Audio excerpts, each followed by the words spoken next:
আরজিকর কাণ্ডে সঠিক বিচার, সকল ছাত্রছাত্রী, চিকিৎসক, নারীদের নিরাপত্তা সহ একাধিক দাবিতে উত্তাল হয়ে ওঠে হাওড়া গ্রামীণ পুলিশ সুপারের দপ্তরের সামনে।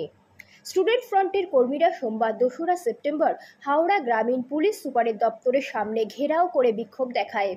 রানীহাটি থেকে মিছিল শুরু করে পুলিশ সুপারের কার্যালয়ের দিকে এগিয়ে চলে স্টুডেন্ট ফ্রন্টের কর্মীরা। পুলিশ ব্যারিকেড দিয়ে আটকে দেয় মিছিল। বাধা পেয়ে রাস্তায় বসে জাতীয় পতাকা নিয়ে বিক্ষোভ দেখাতে থাকে স্টুডেন্ট ফ্রন্টের কর্মীরা। আন্দোলনকারীদের পুলিশ বোঝাতে গেলে আন্দোলনকারীরা পুলিশের ব্যারিকেড ভাঙার চেষ্টা করে।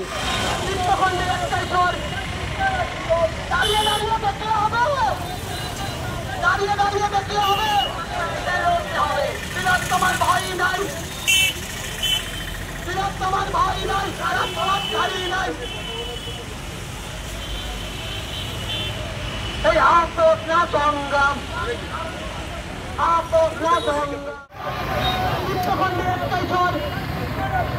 দাঁড়িয়ে দাঁড়িয়ে দেখলে হবে, দাঁড়িয়ে দাঁড়িয়ে দেখলে হবে, তোমার ভয় নাই, তোমার ভয় নাই, সারা সমাজ দাঁড়িয়ে